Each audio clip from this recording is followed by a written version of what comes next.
এহসানুল হক মিলন সাহেবকে শিক্ষা প্রতিমন্ত্রী বানানো হলো।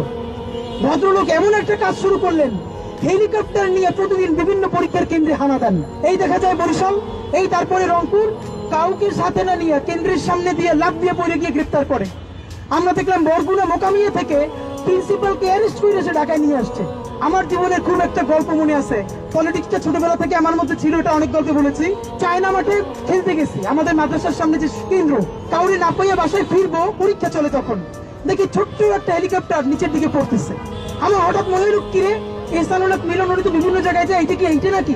দৌড়ে গেলাম, আমার আজও মনে আছে, মিলন ভাইয়ের মনে আছে কিনা, উনি তখন খুবই ড্যাশিং, দেখতে খুব সুন্দর, একটা ব্লু কালারের শার্ট।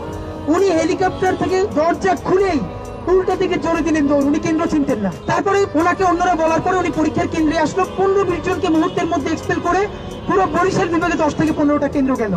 দেখেন বাংলাদেশের মিডিয়ার কাজ কি। এহসানুল হক মিলন সাহেবকে প্রশ্ন করা হলো, আপনি যে হেলিকপ্টারে দৌড়ান, আপনি তো শিক্ষা প্রতিমন্ত্রী হিসেবে এই কয় টাকা আপনার জন্য বাজেট, আপনি হেলিকপ্টার পান করুন। ওনার উত্তরটা আমার মনে আছে, মিলন ভাইয়ের মনে আছে কিনা। মিলন ভাই বলল, আমি আমেরিকায় ছিলাম এবং আমার পুরো পরিবার আমেরিকায় থাকে, আমার বরাদ্দের বাইরে দেশের উন্নয়নের জন্য